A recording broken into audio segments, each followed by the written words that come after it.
Hey, welcome. How are y'all feeling, man? It's been a long time since I've been on the screen.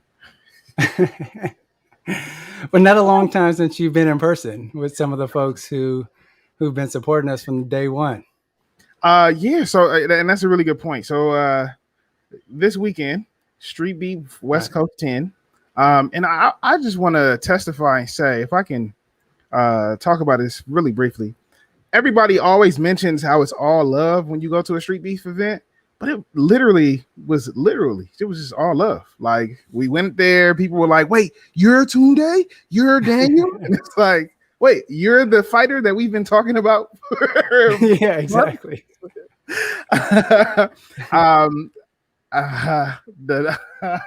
Sunshine says she missed the naked. Oh, I think I said I was going to come naked. I did not. You did say that. You did say that because of the heat. You said you weren't going to pack anything. You weren't come naked, man. So what happened? Why didn't you come naked? I was shy. It was a lot of new people, but I should have, because it was hot. It was like 109. But let me back up. It was really hot. Yeah, it was really hot. But let me back up. Welcome to the new viewers. We understand that we got some people who have not watched Harden and Fight or was introduced to Harden and Fight through the PPV link. And so I want to take time to say welcome. You see our community that we've been building as a part of the different branches of the Streetbeefs community, and anybody who loves fight altogether. We are welcoming. We are definitely trying to, build a community and a group of people who are supportive. And so we welcome you to, be entertained and watch some of our content. As some of you, or as the new people will come to find out, we're kind of a broadcast channel network type deal, right? So we have a YouTube channel where we work with some people who are fighting currently in street beefs, and we give them a platform to share their piece and their perspective. So we got Wedo and the Mexican, where you have Wedo, the fighter from Streetbeefs Westcoast, who I hear, right? Who I hear has a strong punch. And then dynamite. Right. And then you got 619, who is the co-host of Wedo and the Mexican, who's just Streetbeefs Westcoast champion at this light heavyweight champion at this point in time. We got another series called Undisputed, or Most Undisputed, with Venom Black and Gorilla, two of the top East Coast fighters in all of Street Beefs. Champions. Yeah, they're the champions on the West Coast branch. I mean, not on the West Coast branch, on the OG branch. In the OG. We gave them a platform to speak as well. I also get on here and I play video games, and we also do show and prove sometimes maybe, I don't know. And so I say all that to say, why you ain't hit the subscribe button? I'm gonna need you to subscribe right now. Look at the bottom, you'll see, once the comment goes down, Harden and Fight on TikTok, Harden and Fight on Twitter, Harden and Fight on Instagram. And then Facebook is all the way over there. Yeah. And so, Daniel, tell them a little bit about the history. How did we get into this moment? Well, this is a long time coming, right? And so, for those who weren't there from the very beginning, let me just jog back just a little bit. So, this channel was an idea that was conceptualized by me and Omar. So Omar was one of the founding members of this channel. And so from the very beginning, it was us two what's interesting is I got Facebook do those kind of memories, like, oh, this is where you were a year ago, or this is what happened. And so I got one of those like memory things. It wasn't necessarily, hasn't been a year yet, but it will be coming up. And by the end of August, it will be a full year. Heart and Fight will be a year. Who could imagine that at that time? And so around September, when we kind of dropped our first episode, it gave us this like memory where it was like me and Omar talking to one of the first fighters that we had on the show. And so since then, when we first talked about Heart and Fight, we talked about, well, what is this? Is it just a media platform? Are we just analysts, fight analysts? What is our mission? What is our goal? What do we want to do? And then one of those things was, at one point, we certainly want to be able to live stream one of these events. And so that was always part of the conversation, but it never really fully materialized because we didn't have the relationships. We didn't have the partnerships kind of going into it. And so we just kind of stuck with what we know. We're all community organizers. And so we said, let's just build a community. Let's just, dig deep, build deeper relationship with folks and say, get to know them. And if it comes up, it comes up. If it doesn't, it doesn't. We're not going to force our hand. And so, I mean, as you see now, it wasn't that we forced our hand, is that we just built partnerships, continue to contribute to the communities. And, as a result, it came up, the partnership came up. And so at one point in time, I mean, I wish this, the live stream thing was going to happen at some point with Reckless Rico, but that didn't happen. And so this is going to be brand new to y'all, right? This is an idea that we had, was that, before Reckless Rico went pro, we had some meetings with Reckless Rico around doing a series around him. And so his thing was, he had been defending his belt for so many times, I think 7 at this point. And so after the 7th belt defense, he was going to travel to every single branch and then fight whoever the top contender was, the lightweight contender. Yeah. And so what we were going to do was travel with him. We were going to document that journey. And so it was going to be not necessarily a fully live stream, but it was going to be like an embedded, right? A UFC embedded, where we kind of document, see his preparation. And so we were kind of starting the early talks. And so when he was going to hit what eventually became his last fight, because, Anthony Pettis approached him and said, hey, you want to become part of the fight team? He eventually went in that route, which is good. I mean, I think if you have an opportunity to go pro, definitely do it, especially if the people or the promotions who are going to support you are good, right? Their record, they have credibility, so definitely do that. And so at that time, he was not going to go pro at that moment. And so we were going to document this process where he was going to go to Scrapyard. He was going to the West Coast. He was going, at that time, we had pound for pound. He was going to go for pound for pound. He was going to pretty much empty out all the branches. And we were going to follow that journey. And that would have been dope. That would have been awesome had that happened. But hey, things happen. He became pro. And, one of the things that we wanted to do was after he won was go to the camera. Normally they give you when you're done fighting the camera, they give you 10 seconds to say your thing. He was going to call out all the different top fighters from every single branch. And he said, and I think he was going to end it with, do you remember what he was going to say, Tunde? No, I remember we had a similar conversation with Canadian, and I'm thinking of Canadian's last statement. But I don't remember Reckless Rico's. But I know he was going to challenge everybody and be like, look, what it is. Yeah, exactly. I'm untouchable. Something to the effect of y'all can't handle me. Yeah, exactly. And so he was going to make his final statement, and then we were going to launch. It was going to be, Reckless Rico Fight Tour.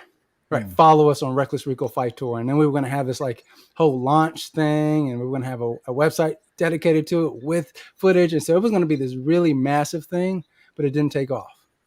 And so ever since then, I was like, all right, well, he went pro, so maybe we can do this with someone else, or potentially we can partner with a branch to potentially do this in the future.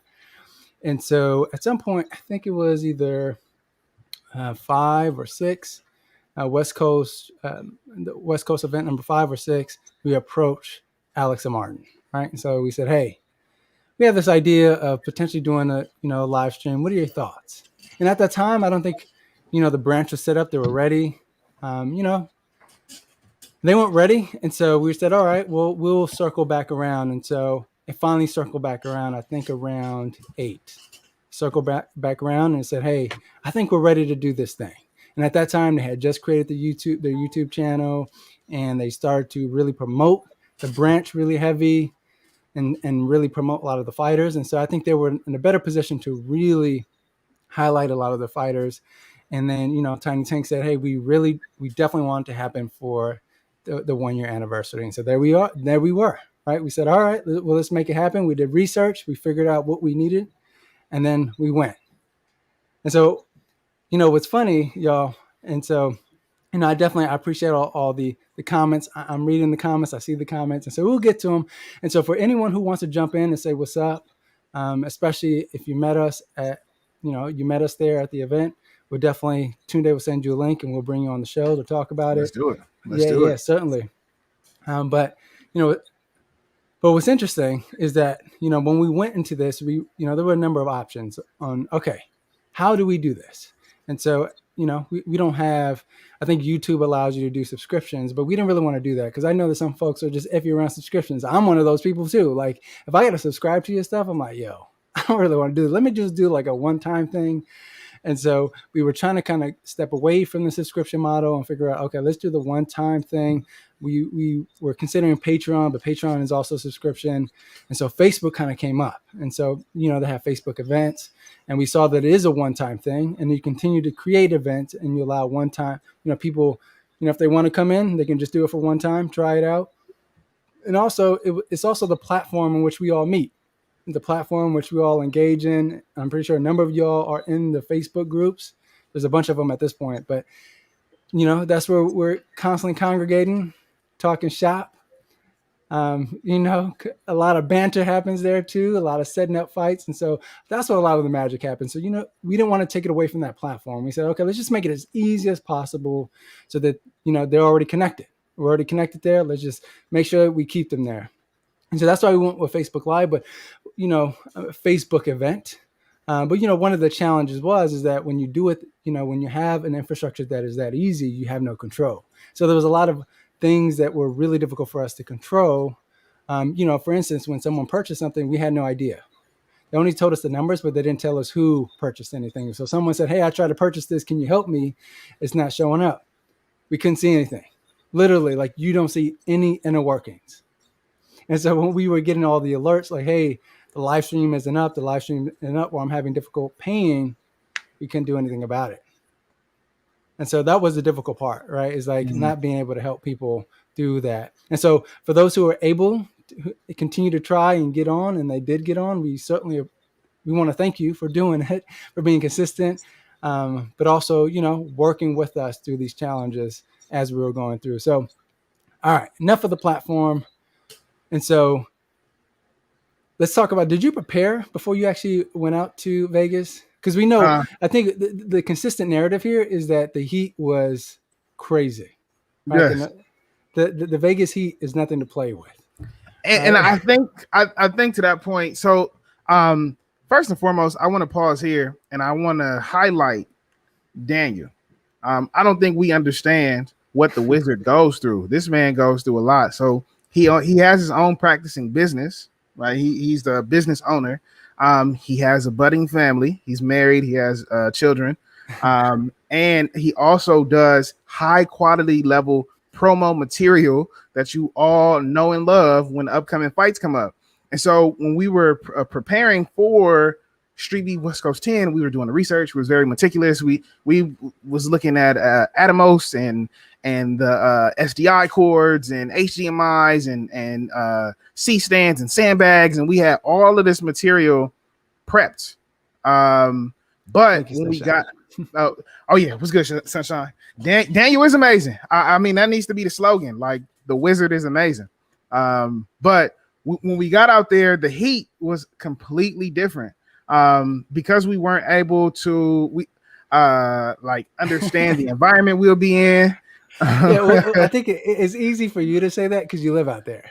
wait, Free Smoke. Oh, he lives out there. The heat, like the devices were over, and then because we can break this whole situation down into sections, right? So we can talk about the preparation, we can talk about the technology once we got out there, we can talk about all of that stuff. But when we prepared, and Daniel prepared this, like, if I showed y'all the visuals, it's like, oh, you would get it yourself. Like, Daniel prepared all of this stuff, like, this connects to this and this connects to that, and watch these YouTube videos and you'll get it. But when we got out there and when we were maneuvering, it was completely different, because the show was on, you know, like, it's one thing to look at it, and then it's another thing to be there. So we're trying to troubleshoot and we're trying to do some other stuff, but then that heat came through. And so Daniel was like, look, we're going to record it, we're going to upload it to the PPV, and then that's how it's going to work. And then I look at Daniel, and Daniel has his, and so this is going to be the greatest commercial you've ever experienced, right? This is going to be the greatest Samsung commercial ever. For me, the debate is over. Samsung phones are better than Apple products right here, right now, right? So I look over at Daniel, and Daniel's live streaming from his phone. The quality is everything that y'all experienced from the PPV came from Daniel's phone. That's it. Verizon and Samsung devices teaming up got y'all that PPV. You feel me? And so look. Yes, that's certainly something that I learned there, was that combination is far superior than any other combination, because here's the thing, y'all. We had a rotation of phones. We had a number of people who were offering their phones. All right, because my phone was dying. And so we'll kind of go in those details. But what was happening was, whenever I went live on those phones, it died. Like, it was so hot that it actually stopped recording. It said overheat, and all the additional phones that we had were iPhones. Were all iPhones. And so what happened was, as soon as it went down, like, it will go down 1 round or 2 rounds in, it will go down. And so then I had to bring my phone back out. And so it happened multiple times where I had to bring my phone back. And so I never allowed it to charge. And so what was happening was, my phone, and so I had it on a charger. So I don't know if you saw, but there's like, if you see some of the fights, you see me recording, and there's like this big C-stand right above me. And so there is a charger there. There's electricity there. And so I'm trying to charge it. But, it's hot outside, but also my phone is going live. It's recording. So my phone is really, really hot. And so, like, it literally felt like I was holding a hot potato. Like, it was really, really hot. So I had to, like, hold it on the edges. And so it was so hot that when I was trying to charge it, it was saying, it is too hot. We're not going to allow this thing to charge. But we're going to keep allowing you to record, to go live. And so my thing was dying. So I could not charge it. And so whenever we try to, we were trying to maneuver and have other phones kind of come in, people were complaining about the quality, and the thing was dying immediately. So my phone never had an opportunity to rest the entire time. And so, and let me talk about how my feelings got hurt. So I use my iPhone. I got T-Mobile. This is the anti-T-Mobile commercial, right? I got T-Mobile and I got an iPhone. Immediately when I went live, the immediate comments were, "Bro, you need a different device." The quality of the stream immediately dipped. They were like, "What are you doing, bro? Look, use the other thing, because whatever this is ain't working." And so then shortly after, my device overheated. Like, I want to say we live streamed 2.5 minutes, and then my device was like, "Nah, bro, I'm good." Yeah, and it wasn't only your device, right? We got Wama. Wama allowed us to borrow his device, which was an iPhone. And literally, as soon as we went up, it went down just as quick. So I don't know if you saw, like, there was like small clips in the live stream. It was because we were trying to alternate phones, but the heat wouldn't allow us to do it, because those iPhones just couldn't handle it. And so they just kept, like, literally turning off. And so I had to keep going back to my phone. And so, before we get too far into this phone thing, let's talk about the day of, not the day before, Tunde. I think this is a funny story. Hey, y'all. And so the plan was, we go out there. So listen to this. This is super funny. So the plan was, we were going to get there, drive up there, and then we were going to go to the location and prep. We were going to, put all our stuff up. And so Tunde got there before me. And so Tunde, tell the story. I don't want to tell you a story. So you get at the location. So I get there, right? And so I'm hearing all this information from Daniel. Daniel is doing most of the brokering, and I tell you, when I say Daniel is amazing, he's amazing. He's juggling all his personal stuff, and still is like, okay, cool. This is the point person. This is the address. These are the people. Like, hit me with the whole itinerary. Okay, cool. I just got to show up. Martin already know what we talking about. And so I door knock. As a career, or a part of my career, I've door knocked before. So I've, like, solicited. I've asked people to vote. Like, I've knocked on doors before, right? So knocking on another door was nothing. I'm like, cool, let's do it. I hit the doorbell. I'm knocking, and then some people from across the street say, "Hey, yo!" Right? I remember it clear as day. 2 fingers was like, I said, I don't know. Dang, I am a strange black dude knocking on doors. I am a strange black dude knocking on doors. And so I turned around, and I'm like, because they are across the street, mind you. They are the other side of the street, and they're telling me to come here, and I'm sitting there like, obviously you're not talking to me because I'm trying to get the person who lives here, and you walked out of that house. And so bro was like, come here, bro. The 2 fingers, just like this. And so I get into the street, right? And so I stopped mid-street because I'm like, I don't know none of these dudes. 4 dudes hopped up. It was like 3 dudes and 1 chick hopped up. Dude sat on the little brick banister. And then the other dudes just asking me questions, looking me up and down. And I was like, yeah, I'm here with Harden to Fight. I'm here with Harden to Fight. And bro said, I don't know who that is, bro. What's that? I was like, yeah, Daniel, do you know Daniel? Martin. Is Martin the name that you are familiar with? And he was like, hey, call Martin for me. I don't got my phone. I don't have Martin's number. I don't have Martin's number. I said, yeah, let me call Daniel for you because Daniel might have Martin's number. Yeah, it was definitely Benzo and Eric. It was definitely Benzo and Eric. And so like they asking me questions. They like, okay, what are y'all doing? What do y'all do? Da-da-da-da. So I'm answering the questions. I called Daniel. Daniel give me Martin's number. I called Martin twice. The first time it went straight to voicemail. The second time it rang and then it went to voicemail. And I'm sitting here like, you know, on Scooby-Doo when you hear them go, I'm sitting here like, yeah, Martin didn't answer his phone, but I know Martin. Like I promise you, I know Martin. And so eventually he let me back to the garage, and I'm still weary of the whole situation. I'm like, I could be at the wrong house. They let me in. This might be the last time I'm on this earth. This might be the last time I'm on this earth. And then eventually Martin or Daniel called Martin, who called Eric, and then we got all the stuff worked out. But I definitely like it was one of those moments where I because I got into the mode of like, yeah, I could knock on a door. That's nothing. Then I was like, I am a strange black dude. Just knocking on the door. Who are you? Why are you over here? And not just knocking on any door. You know that you were in the hood just because we heard the ice cream truck. We heard the ice cream truck, y'all. Yeah, so when Tunde was talking to me, I heard the ice cream truck. I'm like, oh, yeah, you're probably in the hood right now. And so it's probably not safe for you. It never fully dawned on me. I was like, oh. And so when I asked him, like, where are you right now? He goes, I'm going to my car. And Eric was trying to tell me, Eric was like, nah, bro, you could just chill here, bro. You could just chill right over here. You good? And I was like, nah, I'm going to just wait in my car. I'm going to just wait. Like, it's hot. They thought I was a tree delivery service. I don't know what they thought. I just knew I needed to get out of that situation ASAP. And so, yeah, that was how I first got to the location. And so, yeah, when he told me the situation, man, I booked it where I was staying. So Tunde and I were staying at separate parts. So he was on, I think, the south side of Vegas. I was, I think, on the closer to the north side.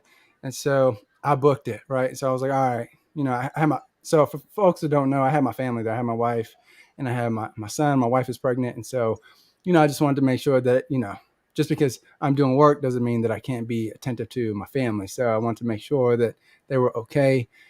And so we got to the location. So I booked it. I'm like, all right, I got to make sure that Tunde at least has some support, has some backup just in case something pops off.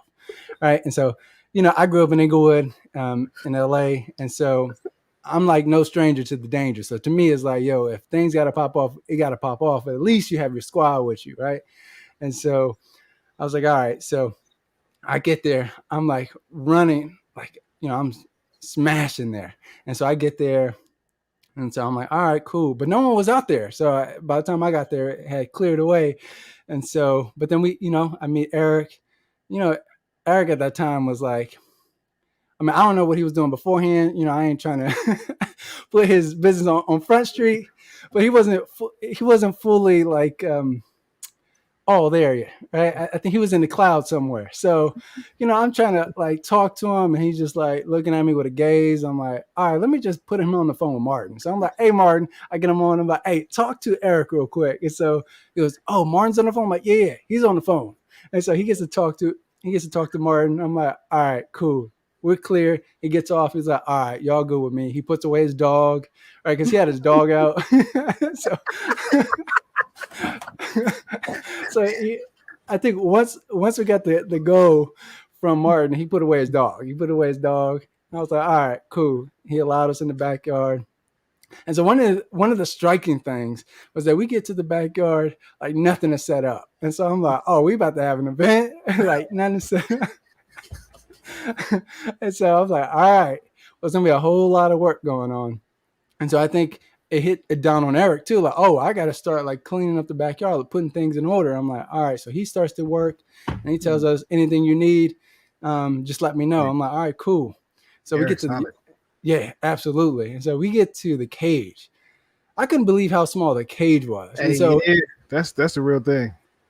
Yeah, and so I was like, yo, this is the cage? Because on YouTube, it actually looks a lot bigger. Huge. And so when we got there, it was like, oh, the cage is actually small. So it makes sense to us why it's called the sandbox, right? And so I'm like, oh, okay. Makes a whole lot of sense. And so we get there, we're trying to test out the internet. But, Eric, still got his, some of his boys. And so some of his boys show up. So I was like, all right, cool. Like, we trying to set up equipment. They show up. I don't know what it is, but it seems like whenever you break out a camera or any kind of equipment, folks want to gather around you. Like, we had the whole backyard. We're in this like small little corner and they surround us. You're like, all right, like, I don't fully know all your homeboys, right? Like, I know Martin, I know Alex, I know we cool people. Eric gave us the go. But it's like, but all your boys start showing up and they start to surround you. They start to sit next to you and you're like pulling out equipment. You're like, yo, like your spider senses start going off, right? You're like, and so I'm just trying to trust the process, right? I'm trying to trust the process. That's a good way of putting it. That's an awesome way of putting it. Nothing bad's going to happen, right? I'm not going to get punched and they're going to run off with the stuff. I'm like, all right, cool. Yeah, it's like a video shoot, right? So folks just start congregating. They start coming and they start smoking around you. You're like, all right. They start drinking, right? Again, are we trying to, like, it's not like we're not strangers to the element. But the thing is, like, we're trying to be focused and, get our equipment together. But it was just like, there were just a crowd. There was a lot of people there and they're trying to chop it up. They're also just like genuinely interested in what's going on. They want to know how you live stream. What is all this equipment? Like, how do you connect all the equipment? So while we're trying to figure out our configurations or trying to figure this thing out, they're there, asking a bunch of questions. Right. Man. And so like the sun is going down. So like our prep time is dying on the spot. And, we told Martin that we were going to be there at Fitness 23, that we were going to show up. But it was like really difficult because they were there, they want to ask some questions. Not only that, they're pitching business ideas. They start giving us, cards. I get it, man. Like, we've been around that. We understand the business, but it's really difficult when I'm not, like, we're both not in a position where we're trying to chop up business. All right. For us, we're just trying to get this thing prepped. We're trying to test the connections. And so we couldn't fully get this thing up and going, just because at some point, like, it's funny. At some point, Tunde, he stopped talking. So I'm sitting there holding majority of the conversation, at the same time multitasking, trying to put our stuff up, testing our equipment. And so that was funny because it dawned on me, Tunde hadn't said a word for a while. So what was going on with you? Why weren't you saying anything? So first and foremost, like, a part of me being there was learning as well, right? Like, I'm trying to like figure stuff out. I'm trying to connect the dots. And so when I'm in the mode of like trying to figure stuff out, I'm really just focused. And so I was hearing a lot of information and I was just like, I didn't leave. I just didn't say anything. And so I'm in a situation and I'm getting into the motion of it. And then I just keep hearing conversation. And at one point I just didn't hear anything. I was just like, okay, cool. So I'm looking at all the devices. I'm counting the HDMI cables. I'm looking for the SDI. I'm like, okay, let's go to this. And and so I just stopped. I tapped out. I was like, nah, I'm okay. I think I'm good at this point. But yeah, Daniel definitely took it like a champ. I thought Daniel handled it super well. Answered all the questions, looked up, gave my eye contact from time to time. Like Daniel did a really good job. And maybe it was a contact high. Maybe I was just like, yo. Yeah, he was definitely, Tunde has stopped talking. So I was like, all right, well, let me just make sure that we just seal the deal. Because the thing is, we also, we're guests. We understand that we're guests. And so we just want to be cordial. We want to make sure that we're respecting the location. If they want to chop it up, I'm just going to chop it up with them. Even if that means that, it's going to compromise some of our prep. Even if that means we're not going to be fully prepped. As long as we get some of the core things down, we'll be good for the next day. And so we just kind of took it at that. He's like, you know what? Keep moving. I was definitely looking at the time. I was like, man, we told Martin we were going to be there at a certain time. And so, here's the thing. Like, when folks want to talk business with you, they sense that you're wrapping up and you're trying to leave. And they start giving you more ideas and more ideas and more ideas. And so it was just like, are you about to go? Let me finish this. And so it's like, yo, my man, like, you want to be here tomorrow? Like, we can chop it up tomorrow. And he kept saying, no, I ain't going to be here tomorrow. I'm going to be in LA. And I'm like, oh, okay, cool. I guess we can chop it up if you have some really valid ideas. It's just, let me give you a little bit of my time. And so we were going and it started to get nighttime. I was like, all right. As soon as it turned dark, I was like, all right, we got to wrap up. And soon they brushed out the flashlight. I was like, yeah, we wrapping up.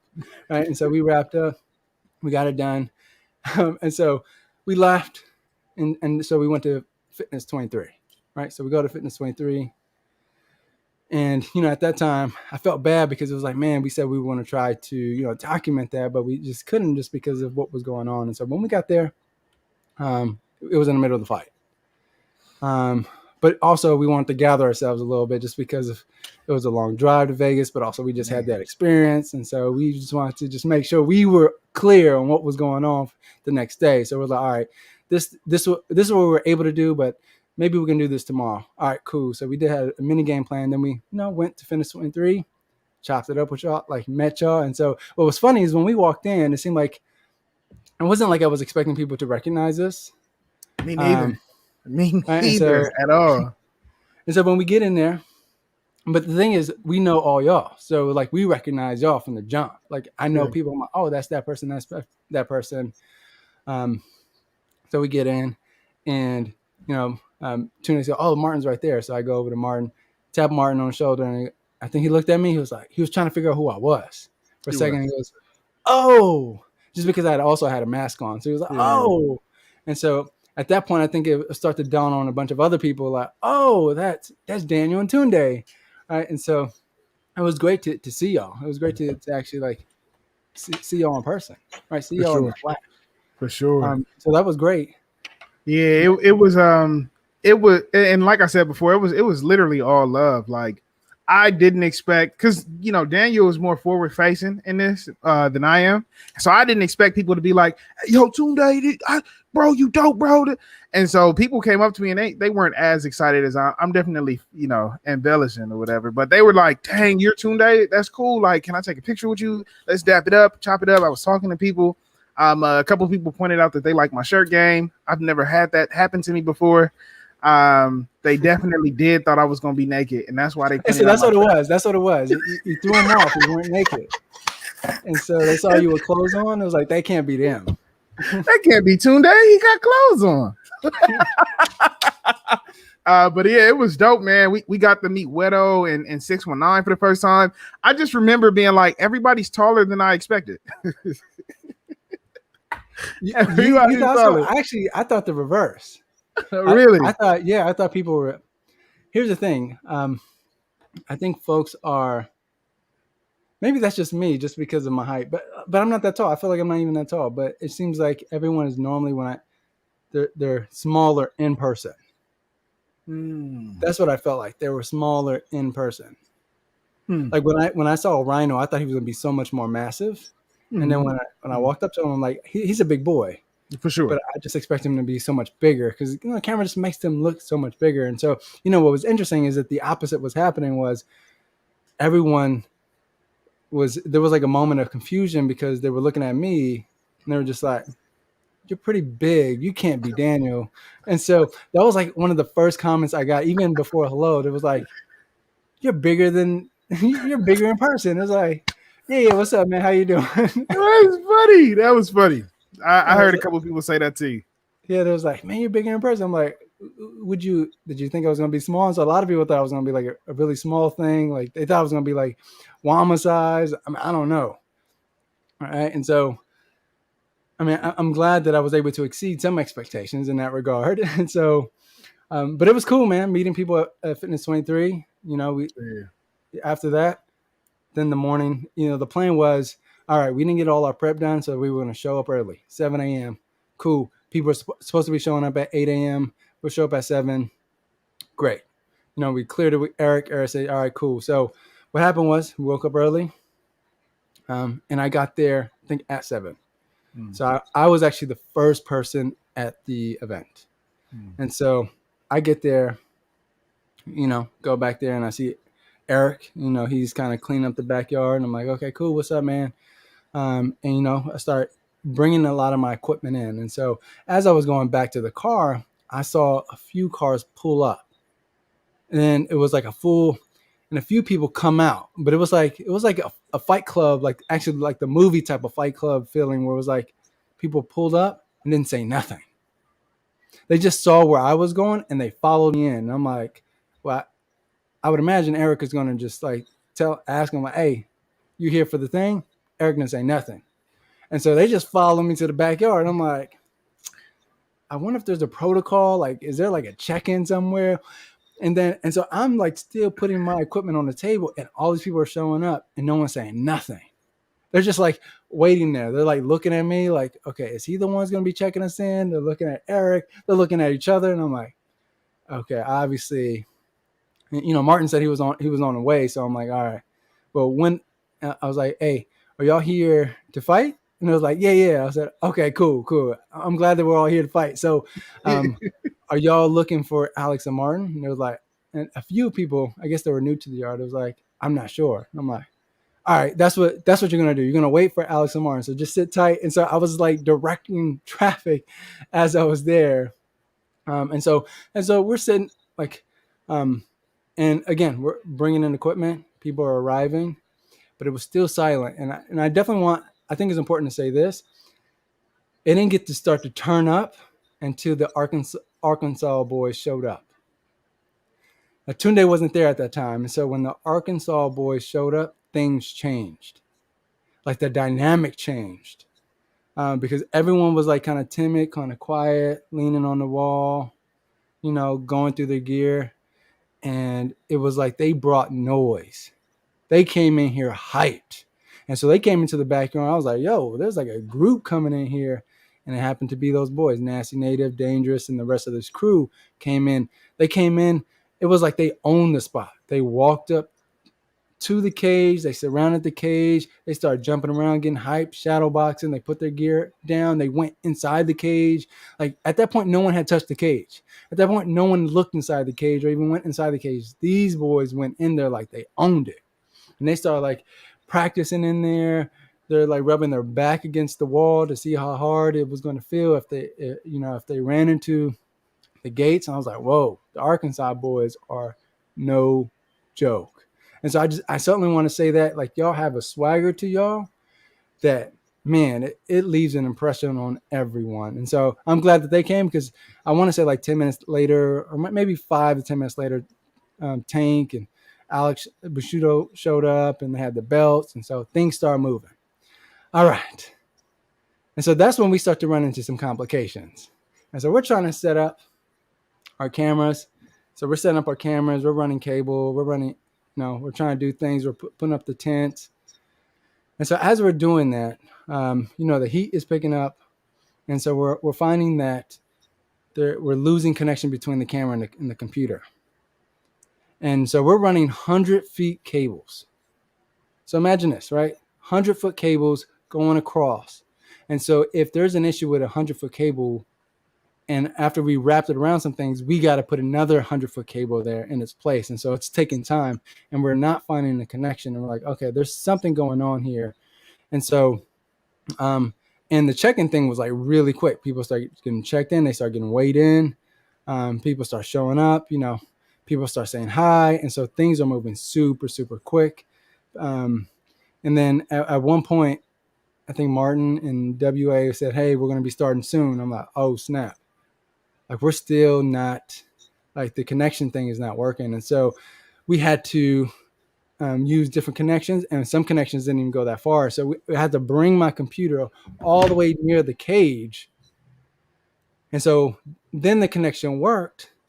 However, the internet was spotty. And so we were too far away from the internet at that point. And at that point, we were plugging in directly into the internet. And so we were so far away from the modem that we had to go Wi-Fi. And so we had to get the Wi-Fi password. We were trying to connect. And then I think Tiny Tank said, hey, we are starting now. And he started calling the fighters in. I'm like, yo, we're not even up.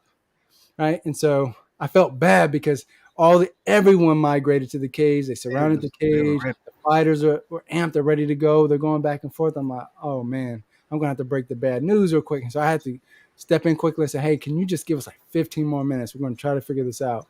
Right. And thankful to them, they were really flexible and gracious. And so they gave us that time. They said, all right, y'all get it.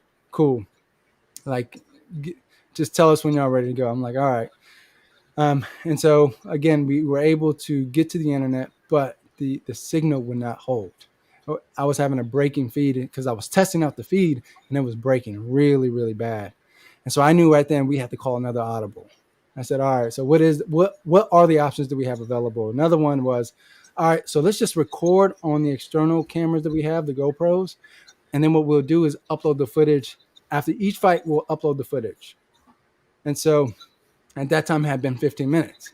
So, like, you know what? We're not going to stop the event just, to figure all these things out. We're just going to go. And so I literally put my computer on the ground, put some equipment on the ground, and I just went to the camera. And I said, I'm just not going to stop this. We're just going to go. We're going to figure this out as we move forward.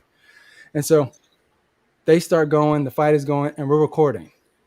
And it dawned on me at some point that maybe you should let people know that this is going to be the direction y'all are going to go in. So it doesn't come as a surprise that we're just dropping in one fight at a time.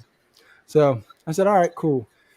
Halfway through the fight, I pick up my phone, and I feel bad because my phone wasn't even fully charged. My phone, I think, was at 70% at that time. The thing is, I didn't even think I was going to use my phone. So I didn't even have it. I didn't have it fully charged coming in. And so I was 70% at that time. And I'm like, go live on my phone. I'm like, all right, I'm going to show them a little bit of the fight. I'm going to make the announcement. This is what we're going to do. As soon as I turned on my phone, people were like, I start to see that people were like, oh, it's on, it's on, it's on. Right. And the thing is, I couldn't see a lot of, because I was concentrating on the other camera, holding two cameras at once. But also I couldn't really see the comments, but I was looking at the group chats. So those are showing up, but I couldn't see the Facebook Live comments. And so and then I saw a few comments said, oh, this is really clear. Like, the quality is really good. And one person said, it feels like I'm in the cage. And I said, oh, wow, the quality is that good? And then I was like, well, maybe. His phone, ladies and gentlemen, Verizon and Galaxy Note 10, craziest collaboration. And so I said, maybe I can keep this up. Let's see how far I can go with this before we actually go to the plan that we had devised.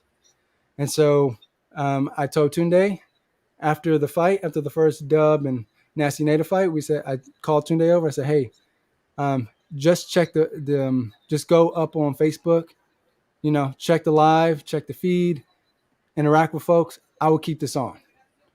And then he was telling me, he was giving me a lot of positive feedback. He said, hey, man, people are loving the feed. Keep it up. Keep going. In the meantime, my phone is baking. It's getting hotter and hotter, right? It is baking. And And so at one point I had to call Tunde. I'm like, hey, can you give me some ice? And so I don't know if you hear on the feed, like I can hear it because I know that it was me doing this, was that you can hear a little bit of like a bag. Like there's a bag that you can hear a little bit in the live stream. It was me putting the ice on the phone to try to cool it off. Because it kept saying, it's overheating. I'm not going to allow you to charge. I'm not going to allow you to charge. And so that was happening.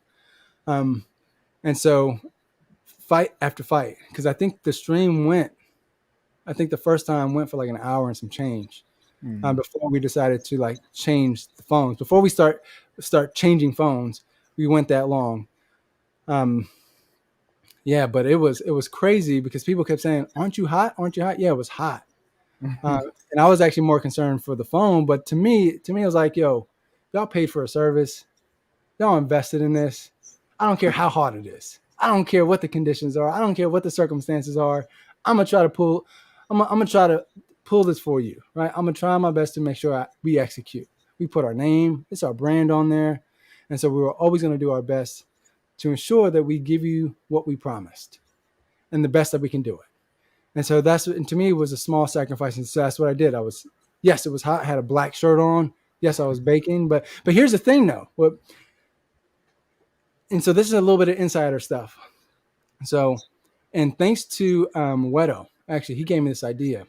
So Wedo from the last event from Streetbeefs Westcoast 9, they said how hot it was, and a lot of fighters can continue. And I remember on his podcast, he was talking to Big Daddy Williams because it seemed like the heat did not bother him. And so he asked Big Daddy Williams, you work outside? He goes, yeah. He said, oh, that makes sense why you weren't bothered by the heat. He says, you work in this all the time. He goes, oh, yeah, the heat was nothing. So it dawned on me, I better get out in the heat. I better experience it before I go out there, how hot it's going to be. And so in LA, it was hot leading up to the event. And so what I was doing was I was going outside at the hottest points of the day. And I was walking at least for like 30 minutes, 40 minutes, trying to absorb as much heat, right, as possible. I was walking with my son, and so I was doing this every day. And at one point, I think I took it too far because my son didn't want to go back to the house. And so we did an extra couple laps around the neighborhood. And so I was out there for at least 2 or 3 hours. And so what happened was I started to feel sick. I think I was really dehydrated. And so on Thursday, I was actually feeling really bad. And so, it was still in my mind that I was going, but on Thursday, physically, I was feeling horrible. I felt like I couldn't drink enough water. I felt like my skin was burning. Like it was bad. And so thankfully on Friday, I think it was the adrenaline. It came and pumped. And so I was able to make it. And so, but as a consequence, it allowed me to be out there for so long without me feeling tired. Well, yes, it was hot, but to me, like the phone was hotter than the sun. And so it didn't bother me as much. And so I was out there and I saw folks, what's funny, it was like, I saw folks go back and forth because I was out there the entire time, y'all. The entire event, I was out in the sun, the entire event. And so I saw people go into the shade and come back. And I remember people coming back, was like, man, it's just too hot out here. I'm gonna go back in the shade. And I'm like, so imagine that, like I was out there the entire time. But to me, like, as Jesus said, like we were committed to this. And so we were just going to make it happen, make it work. And so, I know I said a lot right there, but certainly, you had a different experience just because I was out in the fights, recording it, but you were in the back. And I even saw some fighters kind of congregate around you to see the live, stream itself. And so, yeah, it was. I had a little bit of a different experience, or honestly, I had a totally different experience. So when you called the audible and you were like, "Look, I'm live streaming already. Like, just watch the feed." I said, "Okay, cool." So I set up my situation, plugged in Ethernet, got it going. And then that's when people start. So first people kept coming up to me and saying like, "Hey, yo, people been purchasing stuff and they can't get the feed. It says no longer available to purchase." And I was like, "Try it again." Yeah, try it again. Maybe it's your credit card. Yeah, maybe it's your credit card. You sure you got the right numbers? Yeah. And so then I sat down, and then when I logged into the Heart and Fight PPV Facebook group, it was saying like your page cannot be monetized, and I was like, "Whoa, what is this? What's going on?" But then I started seeing more and more. It said purchase, like more and more people were purchasing it. So I was like, maybe I shouldn't. Maybe I don't need to pay attention to this. And so I was just navigating Facebook to see the stream, and the stream was clear. The stream was it really. This is a testament. I want Samsung to soundbite this because this is the best commercial. The stream was clear, and it was, I want to say, at the top of the heat, it was like 110, 111. And the phone was overheating, and he never swapped it out. He was putting ice packs behind it, and the resolution or the quality of the live stream was good. And so I was pretty much just like looking at people's comments, making sure people were able to like to comment and to witness and all this other stuff. I'll hit Daniel up with like water and a banana and check in, see if he needs to swap out batteries or whatever. And then I asked him, no. Yeah. And so people were congregating around me. So they start seeing that like the fight. I was looking at the quality of the feed for the fight, and people like literally start congregating around me. One person asked, and then then there was two people, and then next thing you know, there was a dog and some children and flies, and especially when you broke out the fan. When you broke out that fan, they brought the families out. Because I was hot. And so I was like, and then plus I didn't want to like not bring the fan and not use it. And so I had my personal fan from my house. I brought it with me. And so I plugged it up and I just had it going, and it definitely changed the experience. Like having my fan. Anyway, that's neither here nor there. But then I looked up, and so like I have the water cooler and all of the snacks that I purchased. Like on one side of me, on the other side of me is somebody who wants to see the fights. Right to my back right was Street Bender and his girl. Then there was a dog underneath my seat, and then there was children playing with the dog underneath my seat. Then there was just flies literally everywhere. I wanted to fight each and every one of them flies. And then I would come out every so often and then like record people's perspective and get some post-fight commentary and things of that nature. But all in all, and then there was a point in time where I tried to like make the stuff work. I was like, look, Daniel, your phone going to explode at some point. Yeah. So I'm trying to connect the thing, and I'm testing the connections and all this other stuff. And it just wasn't working, man. Tunde versus the Flies beef fight. Hey, set that up, Alex. That's going to be my Street Beef debut. I'm ready to fight a fly, family. Let's do it. Let's do it, man. I'm ready to fight a fly. But no, all in all, like it really and then the last few fights, fan cooler snacks. My God, hilarious. Yeah, thank you. Thank you, Sunshine. We appreciate you. I definitely saw the notification. I saw Sunshine working in the background. So I certainly want to give you your flowers now since you're on the screen. Sunshine, you are an amazing person. Thank you for all the support you do for us. Man, like, I said this, earlier I made that comment. Like I don't think we would have had as much subscriptions or purchases if it wasn't for you, right? You were getting that word out. Like I saw you like hitting people up like, yo, it's live. Y'all go. So I really appreciate that. I don't know how to thank you, but just thank you. Yeah. Thank you, Sunshine. We appreciate it. And you, the reason why I knew that when they used my phone, you're the reason why I knew the quality was bad. Sunshine was like, I can barely see this. And I was like, if Sunshine is saying it, we need to change it. We need to change it. But no, so it was there was definitely so in our cooler it was Daniel's phone in there. I definitely put Daniel's phone in the water cooler right next to the water in the ice pack. I wrapped it in plastic so it didn't like drown in water. But yeah, it was definitely interesting. Like every time you can either go into a water cooler and get water or get a phone. Your choice. Your choice. But yeah, no, and if we're thinking about what we could do for next time, I think this was definitely a learning point for sure. Well, you know, we tried at some point in the day, Daniel's phone said I quit, and then it walked out on us. It just stormed out. And so we had to, so just think about that. I started at 70%. So the fact that it carried, I think 80% of the fights. Yeah, it did. It documented 80, even 85% of the fights at 70%, under heat, under duress, under so many things. I mean, this thing worked overtime. So when it finally died on me, I mean, this thing wouldn't turn on for hours. It would not turn on for hours. And like I was trying to plug it up and it just would not cut back on. And so the first time I actually cut back on was when I did that, when the event was over and I did that last post before we left.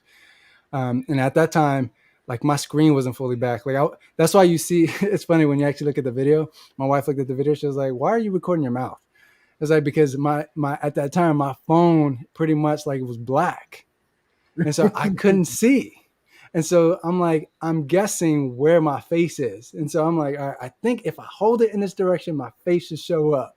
But I know it's on because I hit the record button, but I could not see. All right. And so, but yeah, my phone certainly did its thing. But we also want to shout out those who like in the comments as well, like during the fights. Like I saw a lot of the comments. I know folks were commenting from Coda to Prince KT. Yep. I saw Karma in there. I also saw Moose in there. There was a lot of people who were Mook. I mean, people were commenting, getting the conversation started. And one of the things that I loved was like the fact that Seconds Out, like they had their own like reaction. So they were reacting to the live stream, and I thought that was dope. Like, oh, that's dope. I didn't know that. Yeah, and so I mean, maybe. Yeah, KT certainly had the best reaction to the Wedo fight. And so certainly at some point. yeah. You're talking about the Wedo fight or the reaction? All of it. So I want to start with the Wedo fight. So there was a delay in the stream. So like I'm sitting at least 15 feet away from where the box is, right? And so I'm watching the stream to check the quality of the feed, and then I hear, "Oh!" and I'm sitting there like, all right, anytime now. Anytime. And then so first and foremost, Wedo and Dangerous were talking for a cool minute. Everybody knows it was a cool little build up to this fight. And so they get in there, and Wedo and Dangerous kind of like, touch gloves a little bit, and then they're off at the races. And then it looked like, it was a little bit of an even exchange for a cool second in there. And then, things just turned up. There was a point where Wedo got behind Dangerous and hit him with the uppercut. And I knew at that point watching it that the fight was over. Like that was, how they tell you about exposition, climax, and then, resolution. That was literally the climax. It was nothing but downhill from that point forward. And so he hit him in the chin, and bro like jumped, and you saw his eyes bug out, and then he was just dazed. And I had Streetbender right beside me, and Streetbender was like, "Yeah, I hear." Like as soon as he saw the uppercut connect and bro jump and bounce, Streetbender was like, "Yo, I hear Wedo is a really good puncher. He has strong punches, and this is a testament to that. Like he got hit with one of Wedo's punches." And I was like, "Wow." And then, they counted him down, see if he was dazed, and then they let him go back. And if you ask me, like from that point, when he got uppercutted, that was the end of it. They could have called it, but they didn't. And then, bro, Wedo just doop, doop, doop, doop, doop, doop, and then it was game over. It was game over. It was crazy. Yeah, here's the thing about that fight, right? And so that's why some things just don't translate over onto the YouTube into video. Some things just don't fully translate. Like it reminded me when 619 fought Golden Arms, right? Because when I talked to folk, like, I wasn't there for the fight. And so when I got the intel who won the fight, because I found out, I feel like I found out a few minutes after they had fought, and they told me, "Oh yeah, 619 had that hands down. Hmm. And then when the video comes out, and then it was like, oh, it actually looks a lot closer than the way that it was told to me. Hmm. All right. And I was like, oh, okay. And then that's when you start to get the back and forth. And then we brought Wade on. And then Wade, Wade was present, and he said the same thing. He says, there are certain things you can't pick up on video that you only can pick up when you're there. He said those are the determining factors that weigh on judges when they look at a fight. And so, which is all valid, but it's absolutely true. When I was there, like when we were present, like I saw it with my own eyes, like it's hard to fully describe the moment, but there was a certain buzz to this fight that there was no other buzz to any other fights. I mean, I think there was a lot of excitement to the Dub and Nasty Native. One is because it was the first fight, but I think also it was a huge fight, right? You had the heavyweights coming in, so there was a lot of excitement for it. But when Weddle and Dangerous stepped into the yard, there was a buzz. Like people were really wanting to see, how is this all going to play out? Right? Is Weddle going to be able to catch him, or is Dangerous going to make him look silly with his movement? Is he going to be able to dance around him, jab him up? And, I think some of it comes from some of the trash talk that they were, talking about beforehand, even the promo that we created, right? I think a lot of that certainly helped with creating that buzz, but when they stepped into the ring, you could feel it. The energy was there. And so when I watched the YouTube video, I was like, man, you can't even feel the energy. I mean, you can hear the response and the reaction from the fans, but not in the way, like literally when Weddle hit Dangerous, and he dropped him the first time, the cage shook. Yeah. You have to understand, like the cage shook in ways that it didn't shake with other fights. Right? It shook. And at a point, like I'm holding on to the cage because people are leaning in, they're trying to see, and then they're leaning back. And so this thing is just, man, you can't even, like, it's hard to fully capture it or even begin to detail it with language, because I think it just falls short of the experience, right? I mean, there's also science behind that. You can't really fully articulate experiences. And so here's one of those perfect cases where what you see on camera is different than what you saw in real life. And so when people say, well, I wasn't impressed by that, it's like, you weren't there.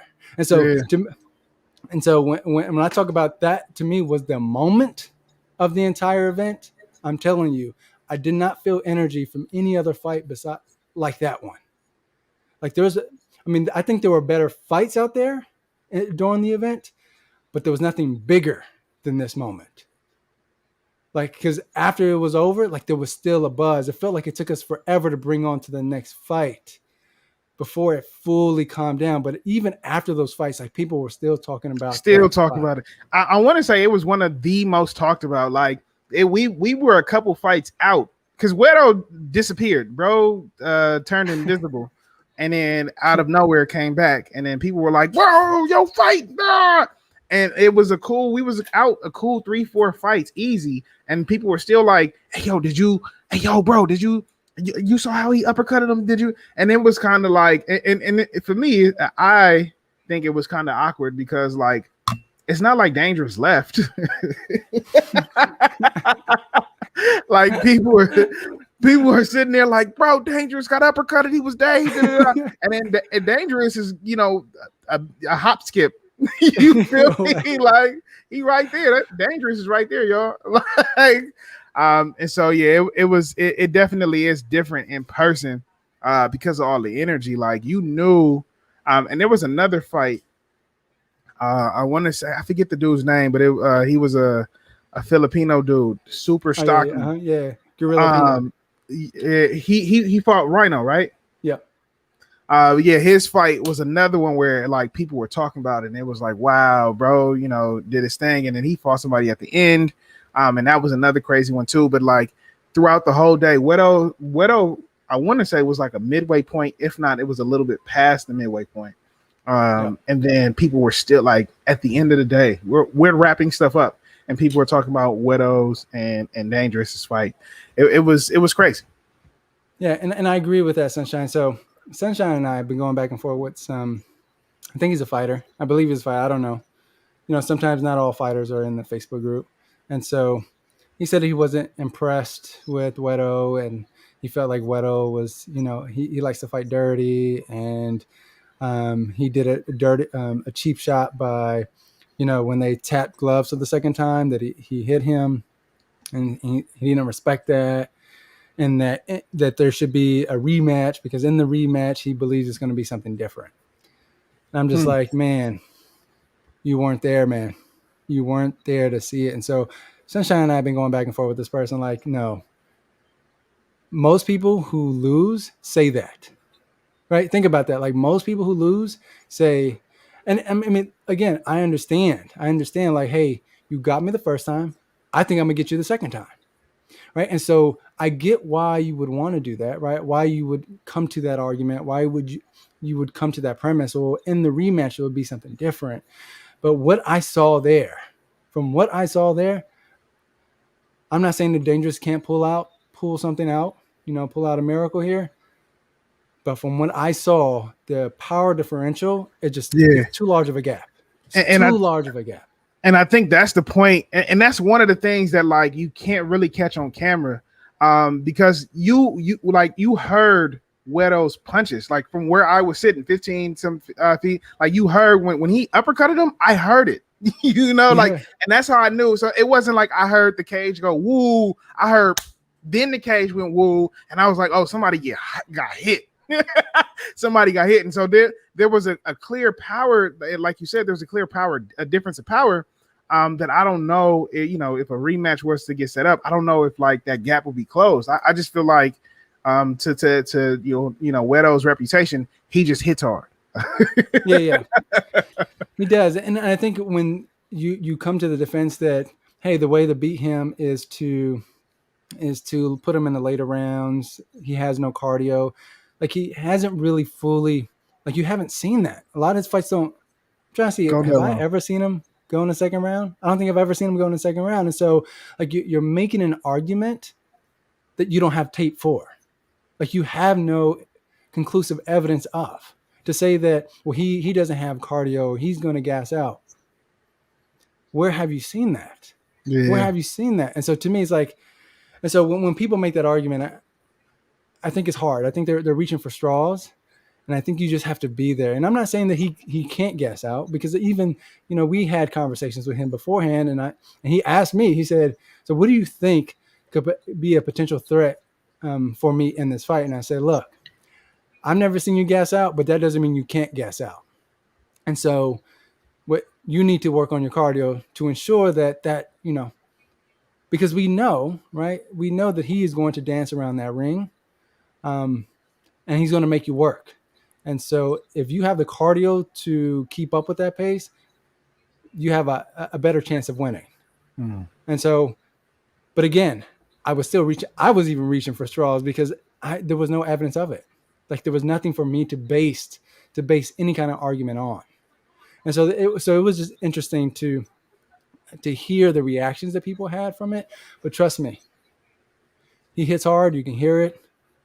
But it isn't that he just hits hard. He's accurate, right? Even look at that punch. Right? Behind him. He was behind him.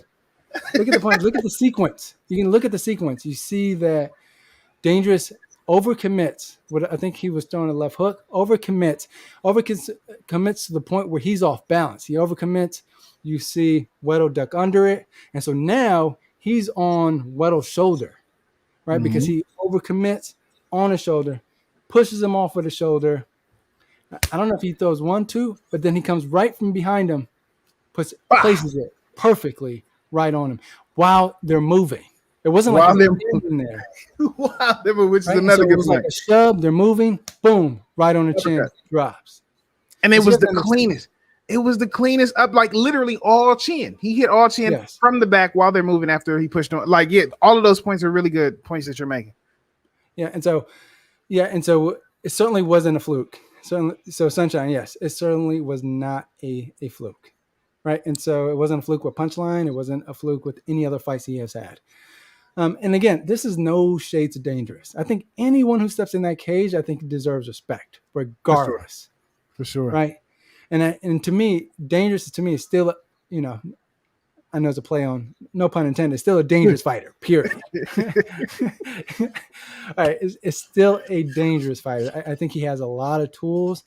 I mean, I think he's also really young too. I think to me, here's an opportunity for him to mature, a fight that kind of pushed him to the edge. And I would love to see when Dangerous comes back to see what he does. Mm-hmm. Right. And so again, this is no shade to Dangerous. Oh man. Dangerous look friendly in that fight. I saw that too. Hey, Venom Black, what's good, brother? How you feeling? A shout out to Shinigami. I didn't shout out Shinigami either. Shout out to Shinigami. He's tuned in as well. But here's the thing though, they're all friends though. The thing is they're friends. And so they were hanging out before and after the fight. They just had to turn it off for the fight. But they are friends.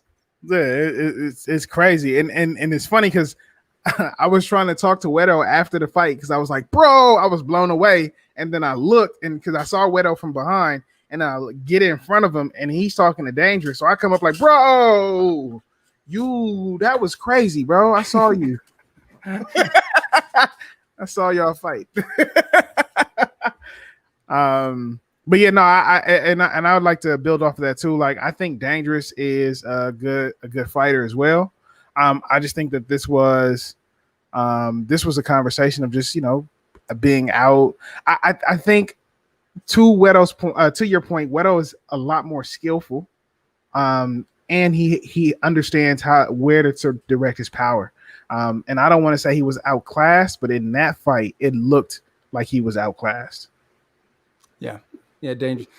Yeah, and again, I know folks might take this the wrong way, but it just looked like that.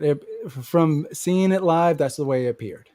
Right? And so we're not going to go through all the fights, but we're just going to go through the moments where things just, like the energy just picked up and it just transferred over in ways that we just can never remember. Like when I walked away from that event, remembering that moment where Wedo did that, but also remember Golden Arms versus Bearded King. There was I was going to say that was my next one. Yes. There was a lot of excitement to that one as well.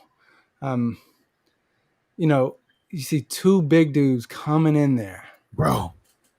There's going to be punishment going to be dished. And so first and foremost, let me back up because I didn't know who Bearded King was until the fight. And so I saw him, and I think he was with his kids, and he was with his girl, and he was punching the air. Yeah, right. He had his family out there. He was punching the air, shadow boxing with a rubber band on him.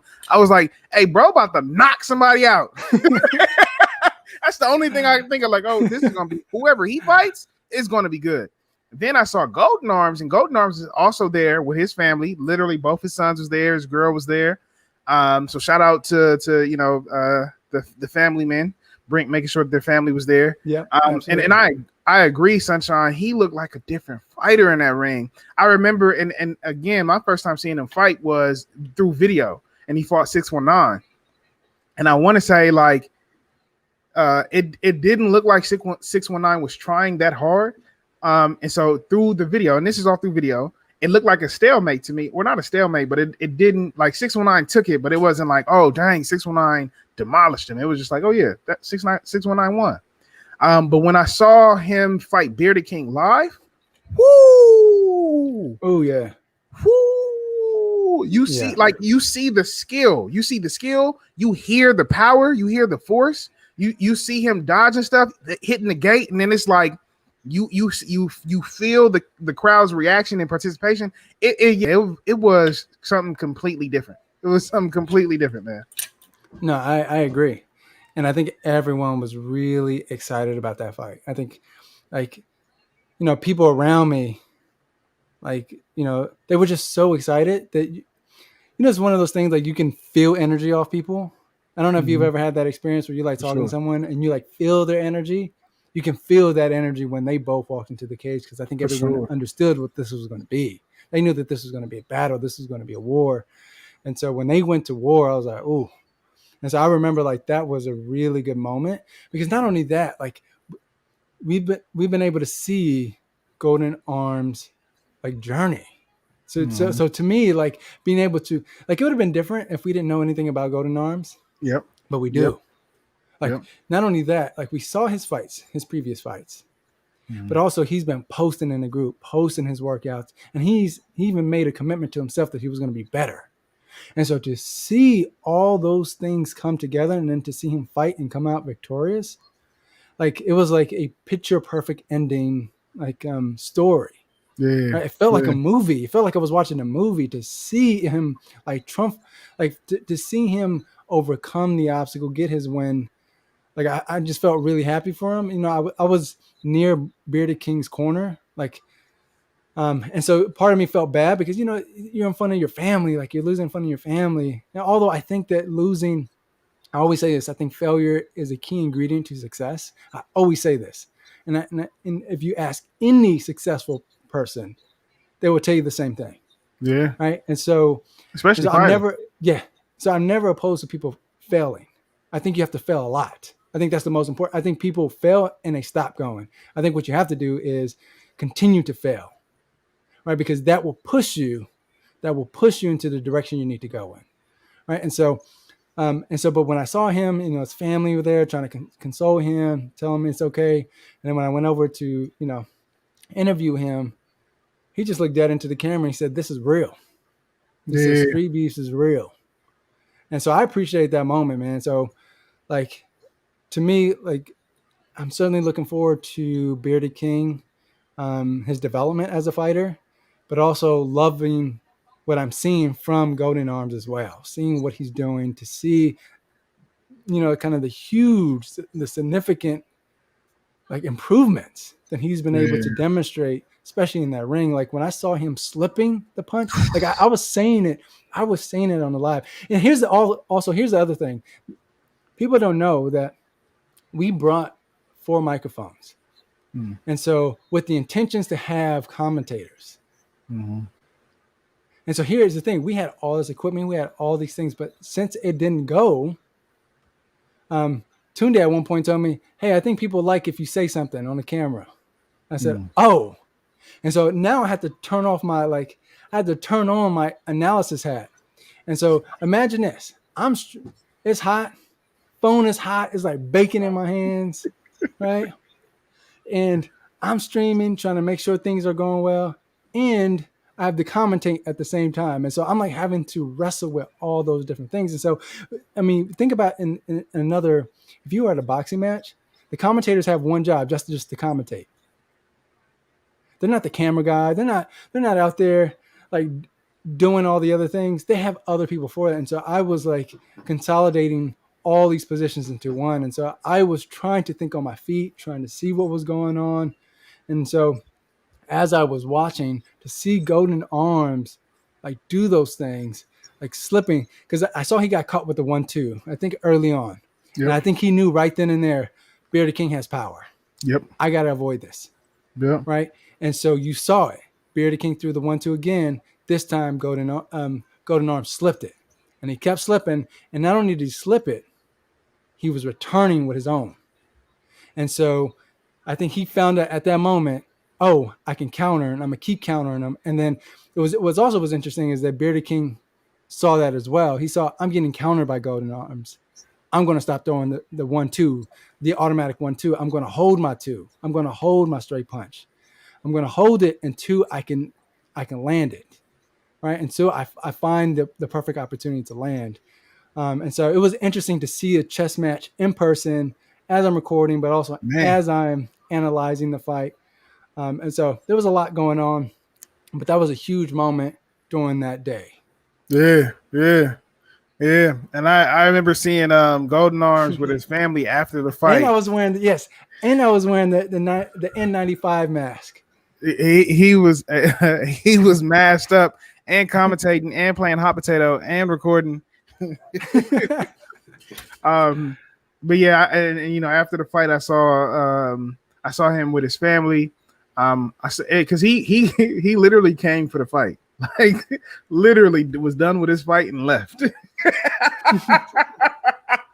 But I saw him with his family, and it, you know, it was just beautiful to see, like, and that's why I think the post-fight interviews or the commentaries post-fight, like in real time, is so important, because you just saw the celebration. Like he was with his family, his girl was like, oh, you know, giving him the looks. His kids was like, oh my god, daddy, you know, like, and he was sitting there like, yeah, you feel me, like, you know, I just won my match or whatever, like. And I'm definitely embellishing a little bit on the top of it, but it was just sprinkling a little bit. Right. It was definitely beautiful to witness that moment. Like, you know, he just came out of the ring, understanding the story, understanding his commitment to getting better at boxing, and then to see him celebrate with his family. It was all just beautiful, man. Yeah, no, absolutely. And I think that's also what's key from our live stream was that you get to see that in ways that you don't see it on YouTube, right? Because I understand, like, you're trying to cut out some of the excess fat in the fight. You're trying to, like, boom, boom, boom, here's your package. But in the live stream, you actually get to see it all kind of play out. You see them like we're going to the corner, like you. And so that was actually one of my favorite parts, was like actually going to the corner, like seeing the advice that the corner is giving them, hearing what's going on, seeing how fighters are responding, and then after the fight, interviewing them to see what are their thoughts, what was going on. To me, that the beauty of fighting is there. Yes, I love the sweet science of fighting, but the beauty, I think the story, right, the emotional stuff is actually in the interviews, is actually when you get to hear all the stuff behind the scenes. And so that was the beauty of having the live stream, was that you are able to see that. And so I definitely want to, you know, say this: you captured a really profound moment for me. You know, I didn't see it until in the end, when I was uploading a lot of the footage onto the event page to make sure that everyone had all the footage by the end of the night, there was a moment you caught of Diesel, right, in his fight with Battleborn, because that was also a huge fight as well. That was crazy. That was crazy. I forgot about that one. People were talking about that one too. Yeah, that was a huge fight. But there was a moment you caught of Diesel in the corner. And I don't know if he was praying. It's hard to tell. His cornermen are talking to him, because as we were about to go out to the live, like I see Battleborn in the cage. You can see this in the live. I don't know if you can see it in the YouTube channel, but on the live, Battleborn's in the cage. He's in the cage by himself for a while. You see the referee. You see the announcer. I can't remember who was in the cage with us, but you see the announcer, but you also see Battleborn, and they're just waiting. And I'm like, okay, well, I know he's fighting Lil Diesel. Where's Lil Diesel? I look over, and I even pan the camera over. So I look over, and I'm like, oh, he's mentally preparing himself for the fight. Mm. And I look over, and I see him. And again, I don't know what he's doing, but I know he is going through some kind of, I don't know if it's a ritual or he's going to some kind of mental gymnastics, some mental wrestling with himself. But certainly, like, there's something happening there that I couldn't necessarily catch, but you caught it. And you didn't catch that moment, but you caught another moment. And so when I looked at the footage, you see it on the pay-per-view live stream page, where it's just 2 video clips of you catching him in the corner. He's zoning out. His eyes aren't fully there. He is zoning out. And at some point, when you're capturing it, you see him make a commitment. Right? You see him make a commitment to himself. To me, that was probably the most profound moment in all the videos I saw. You see him make a commitment to himself and to the fight. He said, you know what? I'm here. I'm going to, and I'm pretty sure he's told me in the past that he wrestles with his nerves. Like, you know, there's a lot of fear and a lot of doubt that goes into these fights. And so he was probably wrestling with that, the doubt, the fear that goes into a fight. And you captured a moment where he decided, I know that exists. I know that it's there, but I'm going to move forward anyways. I'm going to trust, right, that this is going to be a learning experience for myself. I'm going to fully commit myself to this moment. And you see him commit. He gets up. He looks at you. And then he goes, boom, hits his fist. And he looks into the cage and walks into the cage. And I was like, whoa. That right there is heart in the fight. And when we talk about heart in the fight, that is exactly what we're talking about. And I'm not saying that no one else doesn't have heart, right? It's just in that moment, I think we were able to capture it in the ways that we haven't been able to fully articulate on our platform. It was that moment. I was like, whoa, that is profound. That is deep. And I appreciate you for even capturing that. Yeah, I remember being over there. He had hella dudes over there, or the people in his corner, and I saw him. I mean, these are the homie. He's been Yeah. messing with us for a cool minute, and so I was like, oh, cool. Let me just go over there and capture Diesel. And so yeah, I noticed that too. And so there was a dude in front of me. I don't know if it picked up on the camera. And so initially I was shooting over his shoulder, and then I kind of like threw it down so it like the camera was literally in Diesel's face as he was sitting there meditating. And I knew, well, I didn't know like it was gonna be that deep of a moment, but I knew that it was important to document that simply because like you can see him preparing, like you were saying, like you can see him like gathering himself. And I think that moment is all the more important simply because we understand his story. We understand like he did the video where he was telling us why he trains hard, and like you kind of see the trajectory of who Diesel is, because he's not afraid to tell you like, yeah, I'm doing this, or I came over this, or this happened to me, or I'm overcoming this. And so I think you did a really awesome job of just like articulating what that moment was. Because yeah, I was just sitting there recording, and I was like, oh yeah, I think I need to make sure that I capture this. And it's funny because shortly after that, I just walked straight back to the table to check the feed. Like it wasn't like I sat there and I was like, let me get some more footage of him. I was like, oh, the feed, and then I just ran straight back to the table. Yeah, I definitely noticed that, because it was like once he got in the cage, they fought, you went away. I was like, all right, cool. But to me, it was like that moment. It was short, but it was like, again, it said so much in that short clip. Said so much. But yes, that was awesome. That was a really good fight. I mean, the Diesel and Battleborn fight was like, man, Yeah, that was had another good everyone one. jumping. Oh man, that was That was another one. crazy. Yeah. The call on that, everybody was like, huh? Yeah. It was a lot of stuff, man. It was definitely dope.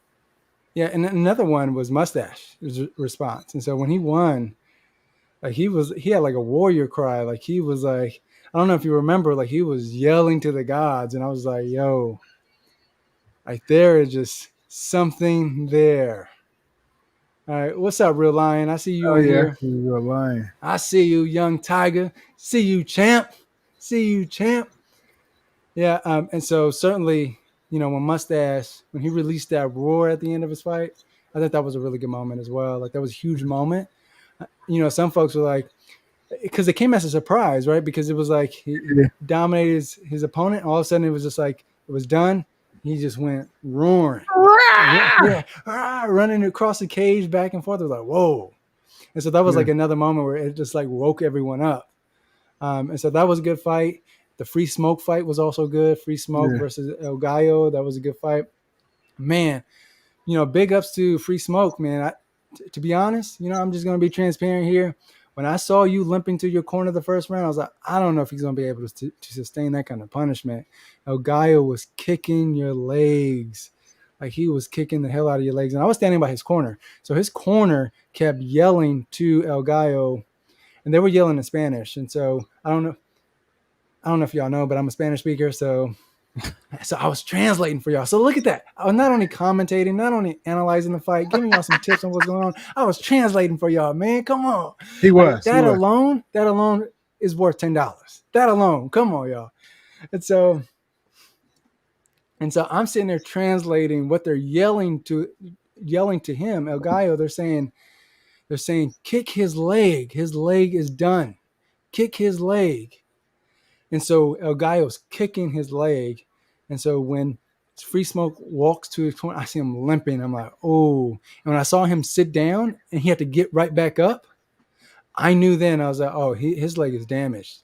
His leg is damaged. I don't know if he'll be able to fight, continue this fight if El Gallo continues to kick that leg. But props to Free Smoke, man. Yeah. Yeah, props to Free Smoke, because he kept the pressure. He didn't allow. You can tell he was hurt, but he kept the pressure. He was putting not only that, he was kicking too. That's the crazy part, is he was kicking. like you would think like someone would try to preserve the leg. He was kicking. He threw that back out. Yeah, he was like, you know what, my leg hurts, but who cares? And so that was a dope moment to see. another fight I want to talk about simply because I think it was another hallmark moment in West Coast 10. 925 in Darkness. Oh yeah. So I want to hear how you feel about it, or how you felt about it. You know, there was a lot of anticipation. That just happened so fast, though. Yeah. It happened really fast because it was like they came into the ring really fast. I can't remember what fight they came after, but it felt like we went in a string of long fights. And so by the time they showed up, it was like, oh, the fight is on. And so I didn't even get to like go to the corners or do anything. I was like, oh, we in here now, so let's do this. So I was excited for it.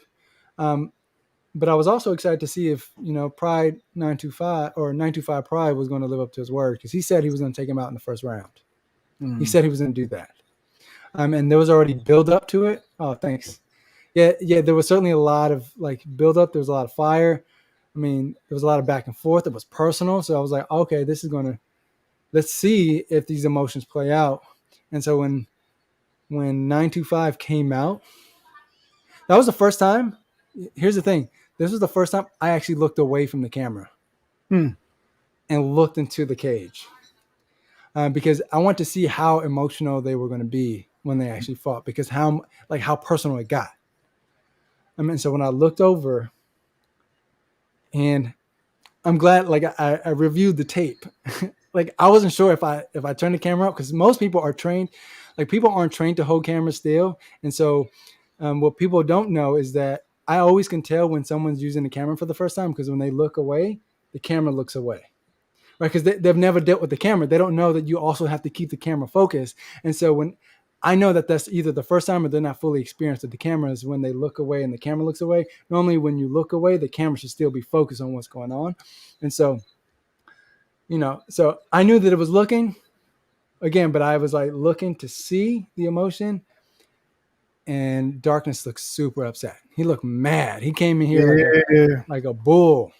Yeah. He was mad. And at one point he got hit, and I saw him grunt, and I saw him get mad, and he charged 925 into the gate.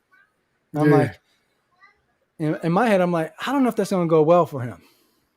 Like to me, I was like, he has to fight calculated, and he's not fighting calculated. This is going wild. And so I actually had a hard time also trying to like follow them at the same time, because they were just going all over the place. It was one of those. It was definitely one of those. Okay. So a couple of things, because the night before at Fitness 23, I saw, and I didn't even know it was 925. I just thought it was some because he had a beanie on, he had like a bunch of stuff on. Yeah. So he leg locked Streetbender, and Streetbender was struggling to get him off him. And so when they're getting into the ring, Streetbender's on my right, and Streetbender's like, "Hey yo, 925 locked me up." I said, "Oh, that's dude that locked you up?" He was like, "Yes, I got 130 pounds on this kid, and he locked me up." And I was like, "Wow, that's crazy." And so going into that fight, you see it's visible. Like 925 came in like he saw through Darkness. But as you said, like Darkness came into the ring as if his target was 925. He was seeing red. And it was very visible on his face. And so it was like, of all the fights, I don't want to say hectic, but it was definitely all over the place. Like you can tell that there was something personal going on in the ring, because it was on the gate, then it was them standing, then it was on the gate again, then it was them standing, then they were bumping and coming back and bumping.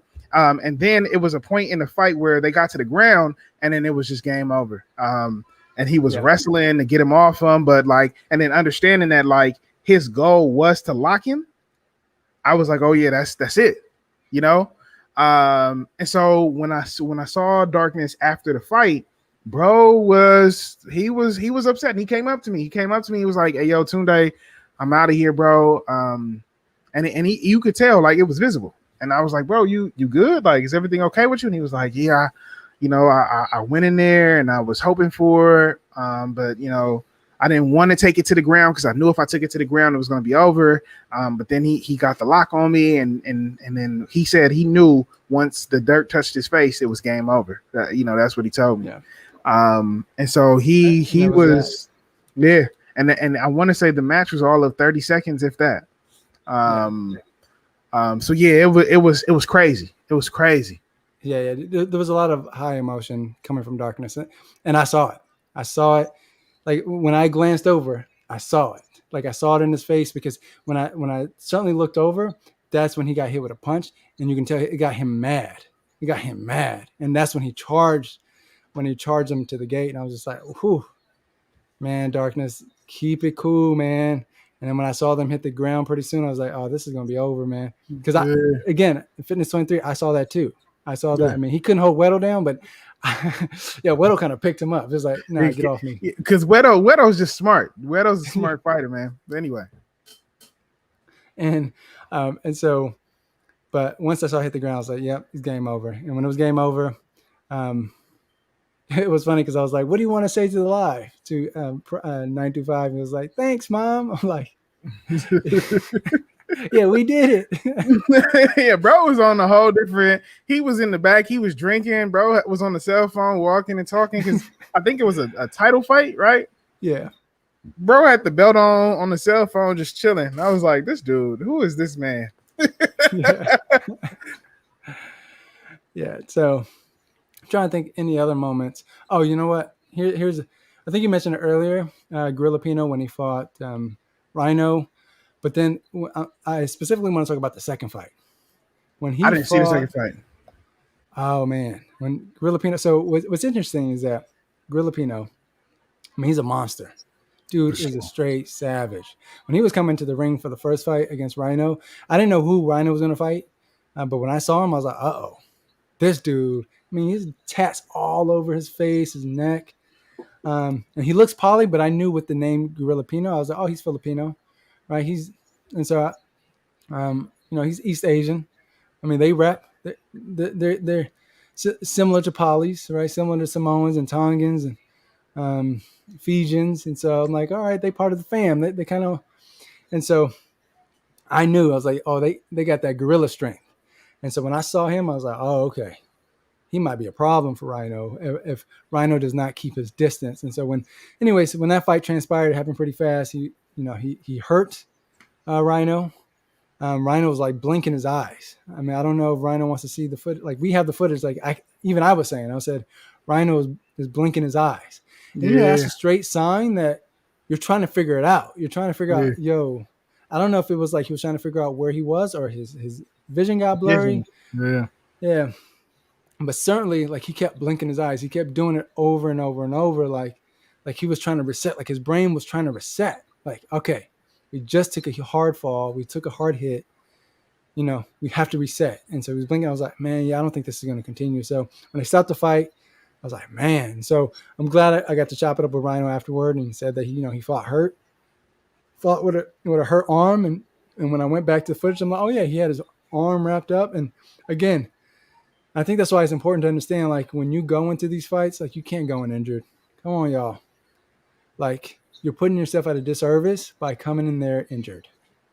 And I know that, I mean, obviously everyone comes in injured, but there's like, I think when you can't fully compete, right?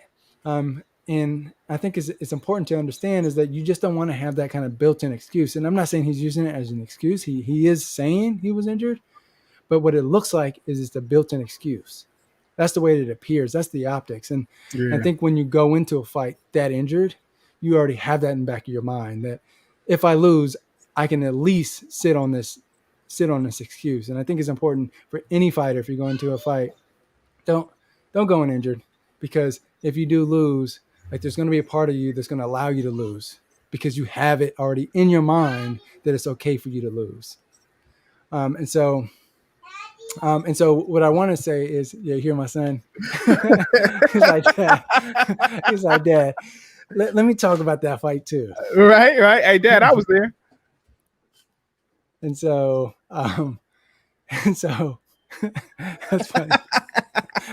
Like my son was like right here, like, hey, can I join the podcast?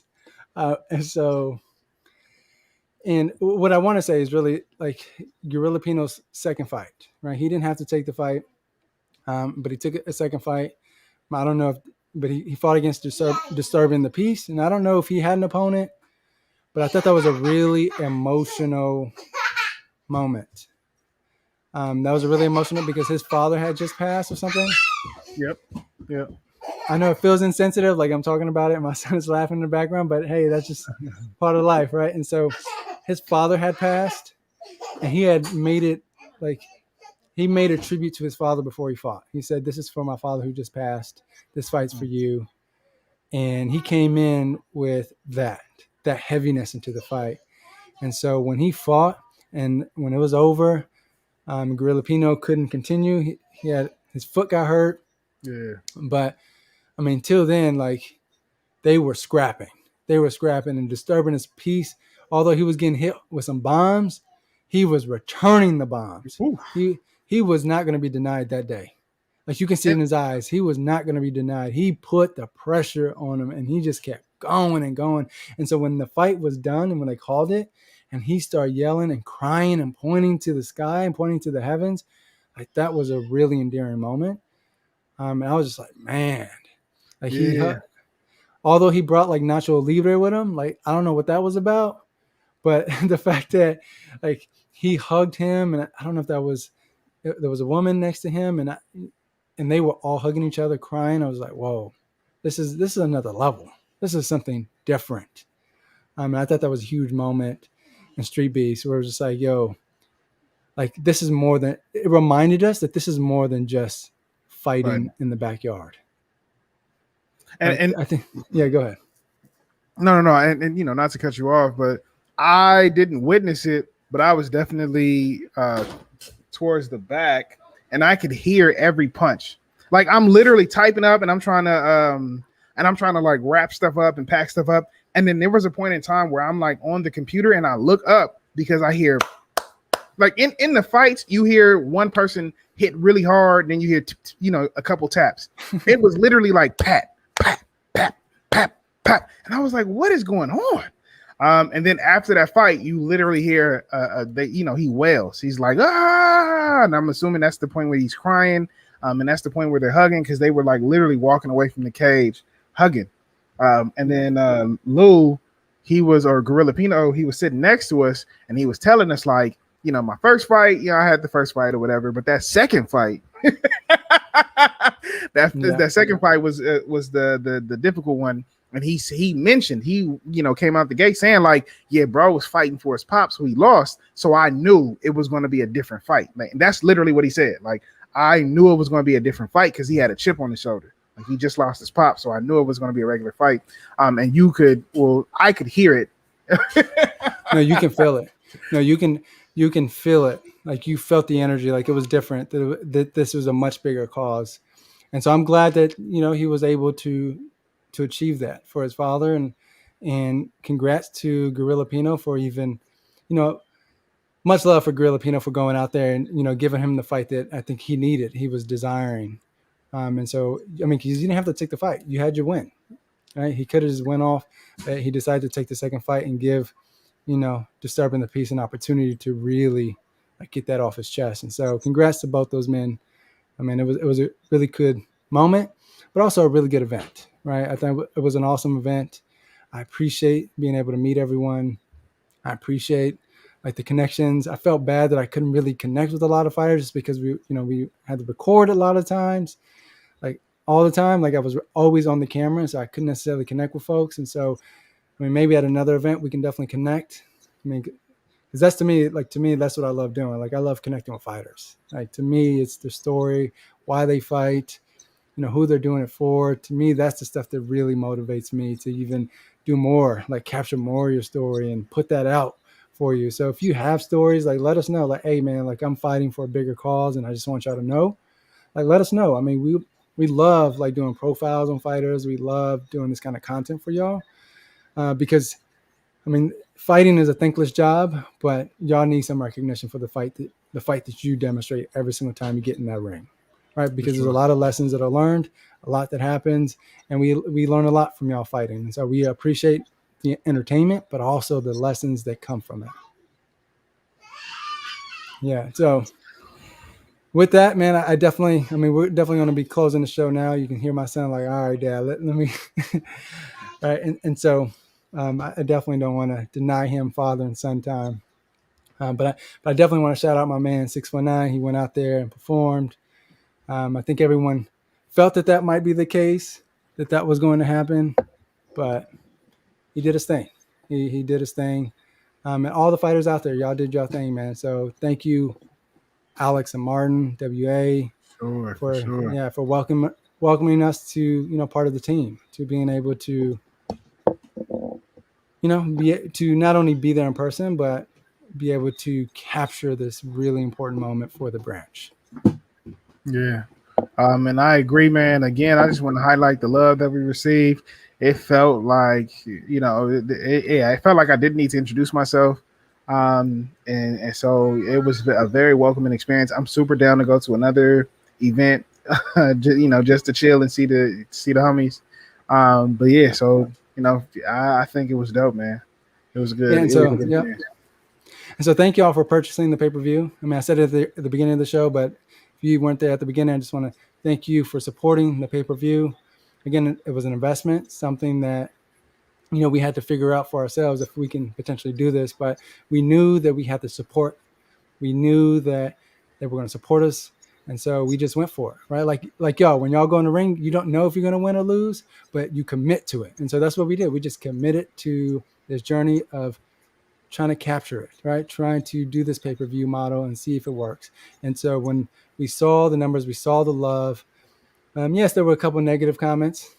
Again, it was a learning opportunity for us. I saw them. We chalked up like, hey, we got through it. We were able to do it. We executed what we promised, and so we got it for the most part. But there was a lot learned, and so definitely the next time, it's going to be different. It's going to be better. And we already have a bunch of different ideas on what we can do to make sure that we know what we're working with. We understand the elements now. We understand the what's going on, what's happening, and so we can better pivot and better adjust beforehand before we get there. Yeah, man. And so with that being said, everybody, dig deep and double down on your commitments. Keep your heart in the fight. Booyah. Thanks, y'all. Thanks, Sunshine. Peace.